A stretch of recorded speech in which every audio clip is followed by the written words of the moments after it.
YouTube channel official iNews dan nyalakan lonceng. Ya, untuk mengetahui lebih dalam skema penipuan emas yang merugikan masyarakat hingga 300 miliar rupiah, sudah bergabung bersama iNews Siang di studio Ibu Nindya Wulandari. Beliau merupakan korban penipuan skema bisnis jual beli logam mulia dan juga sudah bergabung dengan sambungan Skype Bakar Hukum Noviar Irianto. Saya akan sapa. Selamat siang Mbak Nindya. Siang Mbak. Selamat siang, sehat ya Mbak ya? Alhamdulillah sehat. Saya juga akan menyapa Pak Noviar. Apa kabar Pak Noviar? Kabar baik. Baik. Oke, saya akan bertanya ke Mbak Nindya terlebih dahulu. Kasus ini sudah masuk ke persidangan. Mungkin kita akan tarik ke belakang. Bagaimana kronologis Anda ini bisa terlibat dalam investasi logam mulia bodong ini? Ya, jadi tuh awal kenal sama tersangka ini, Saudara Reni, dia itu kita kenalnya di komunitas. Nah, komunitas anak-anak. Nah, lalu dia menawarkan logam mulia dengan harga lebih murah itu di grup kami. Terus juga dengan PO 14 hari kerja gitu kan. Nah, terus dia sudah menawarkan, dia juga bilang katanya barangnya itu dia dapat dari hasil lelang antar pengusaha gitu. Dia ikut lelang antar pengusaha bersama cicinya. Terus nanti dia katanya dapat balokan emas. Nah, dari balokan emas itu dia bilang lagi katanya dibawa ke Antam untuk dipecah dan dilebur sesuai dengan pesanan customer. Nah, dari situ dia bilang juga keluarganya dia, keluarga dari papanya itu orang Antam.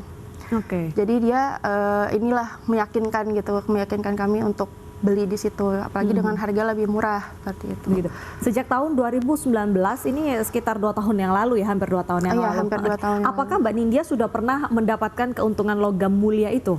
Karena melihat Mbak Nindya punya member atau downline ya, sistem piramida ini itu mencapai 50. Ya, kalau misalnya keuntungan waktu itu sempat memang saya ngambil keuntungan, tapi dari keuntungan itu saya belikan lagi logam mulia ke dia.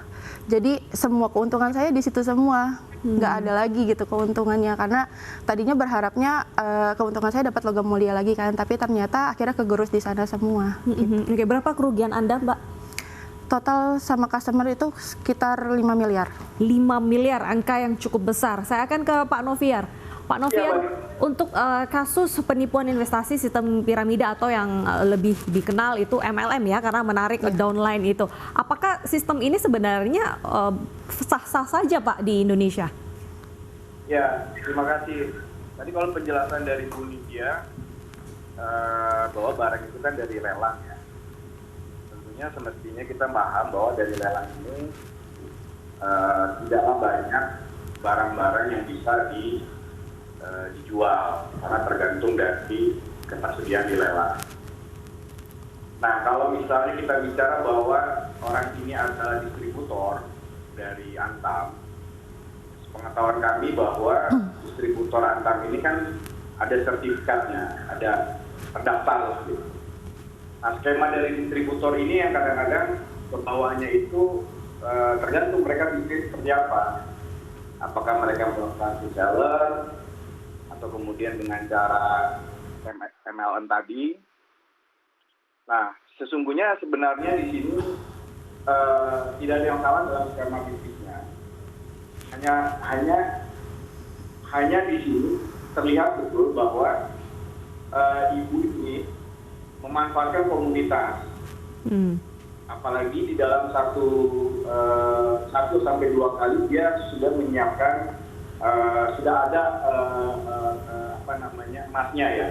Nah, kemudian berikutnya akhirnya tidak ada karena dia tidak punya stoknya sesungguhnya atau distributornya. Sehingga memang yang di sini yang jadi masalah adalah dari mana dia mendapatkan ini yang perlu dicari tahu.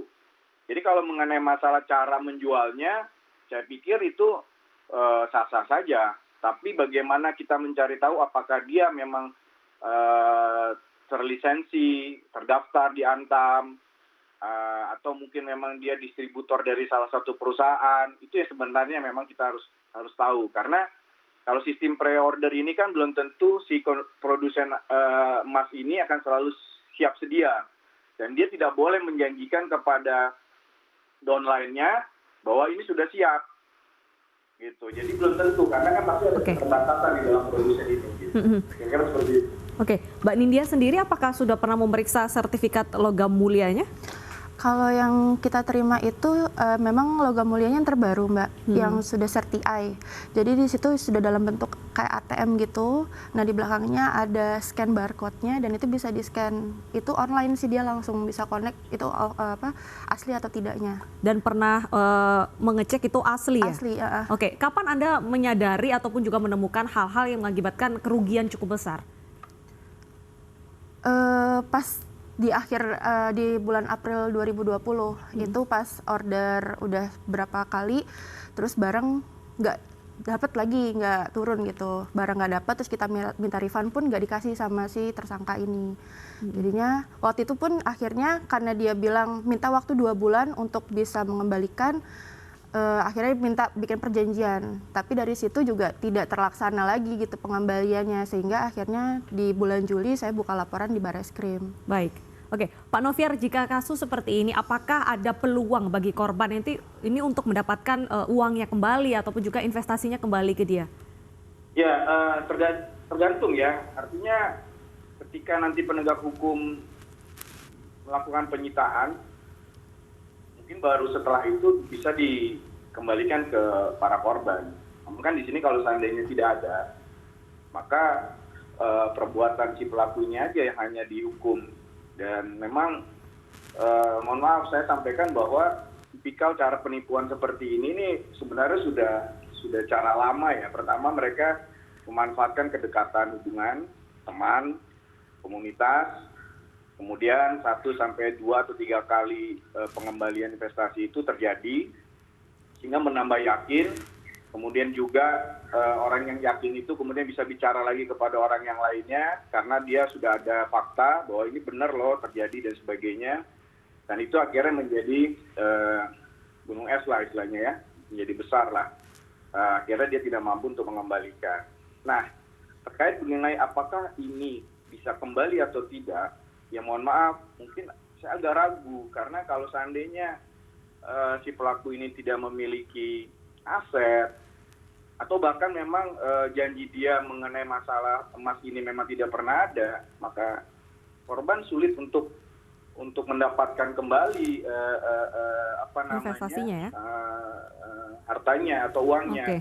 Kecuali nanti ketika nanti sudah ada putusan yang ingkrah, para korban bisa melakukan gugatan perdata. Nah, tapi lagi-lagi harus menunggu dia memiliki harta kekayaan untuk bisa disita, gitu. Oke, baik, Mbak Nindya, seperti pernyataan dari Pak Noviar, ada kemungkinan aset Anda tidak bisa kembali. Ini apa langkah hukum yang sudah Anda lakukan? Kalau langkah hukum, saya per tanggal 21 Juli itu sudah melaporkan YBS ke Bareskrim. Terus kemarin juga sudah dipersidangkan ya untuk penipuan dan penggelapannya. Kami masih berharap untuk yang TPPU-nya penyidik bisa bekerja dengan baik, karena yang saya tahu dari aset tersangka yang sudah disita itu sebesar sekitar 17 miliar, dari total kerugian korban itu ada 300 miliar, tidak sampai 10% gitu. Jadi kami mohon bantuannya juga gitu dari para penyidik dan juga kejaksaan dan juga hakim untuk bisa membantu kami gitu. Ini sebenarnya kemana gitu uangnya gitu sih sebenarnya. Anda sendiri kerugian cukup besar ya, 5 miliar. Itu bagaimana Anda menjelaskan kepada pihak keluarga mungkin dengan kerugian yang cukup besar ini? Ya, saya menjelaskan apa adanya yang sudah terjadi gitu. Memang saya dari awal juga tidak pernah mengajak mereka untuk membeli atau seperti apa, menawarkan atau gimana. Jadi ya saya menjelaskan apa adanya saja, dalam proses-prosesnya sudah sampai mana di pengadilan, seperti itu sih. Kalau kepada member Anda atau downline Anda yang 50, bagaimana mereka saat ini? Ya ada beberapa yang ya udah ikutin aja prosesnya, tapi ada juga yang mereka mengancam, terus memang apa ya, jadi membebankan ke kami gitu, ke Mbak Nindya pribadi ya? Ke saya pribadi. Jadi seolah-olah saya yang salah, padahal memang saya sudah jelaskan semua bahwa uang itu sudah bermuaranya di Reni, dan saya sudah orderkan sesuai pesanan mereka gitu. Baik. Seperti itu. Oke, Pak Noviar, apakah langkah hukum yang diambil Mbak Nindya ini sudah tepat, dan apa saran Anda kepada masyarakat di luar sana yang mungkin terjebak dalam kasus ini, serta berikan tips bagi masyarakat yang mungkin ingin mengambil investasi?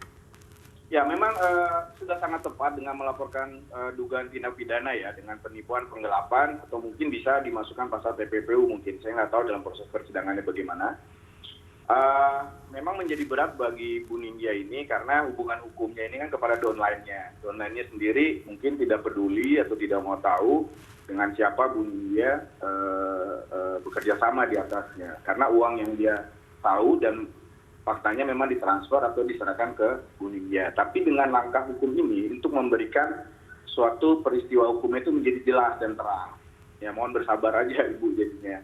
Nah, untuk masyarakat memang sebenarnya mengenai masalah investasi ini bukan hanya mengenai logam mulia saja. Banyak investasi dengan modus seperti ini. Entah itu dengan investasi suatu proyek atau dengan barang-barang lain, barang apa misalnya tas mewah dan sebagainya, itu pasti selalu yang pertama harus kita lihat adalah apakah betul dia distributor dari produk ini. Kalau dia adalah reseller, ada nggak perjanjiannya dengan distributornya? Itu dulu yang kita perhatikan. Kemudian jangan langsung ketika kita sudah mendapatkan pengembalian investasi di yang pertama atau yang kedua, jangan langsung kita chipin lagi. Kita tunggu dulu, ada jeda waktunya untuk melihat perkembangan. Sehingga kita bisa tahu bahwa apakah ini berkelanjutan bisnisnya atau memang hanya sebatas singkat saja. Karena kalau misalnya seperti logam mulia ini, kita tahu bahwa misalnya pre-order itu kan belum tentu ada stoknya. Oke. Kemudian kalau lelang, apalagi lelang, apakah banyak yang dilakukan pelelangan mengenai logam mulia? Belum tentu. Jadi harus dicek lagi ya Pak ya? Betul. Baik, oke. Terima kasih Pak Noviar atas informasi Anda dan juga sarannya kepada masyarakat yang ingin berinvestasi. Terakhir, Mbak Nindya mungkin bisa berikan pesan kepada masyarakat ataupun teman-teman di luar sana yang juga ingin melakukan investasi agar tidak terkena kasus serupa. Ya, semoga sih ini jadi pelajaran aja untuk semua masyarakat agar lebih berhati-hati lagi untuk investasi apapun, lebih didetailkan lagi untuk menanyakan ke penjual gitu. Sebenarnya ini benar atau tidak transaksinya atau seperti apa gitu aja sih. Baik, berarti dicek berulang kali kalau memang investasi dicek juga ya apakah terdaftar di OJK ataupun juga Antam. Oke, terima kasih Mbak Nindya. Semoga kasus ini segera berakhir dan aset-asetnya bisa kembali ke Mbak Nindya dan juga member.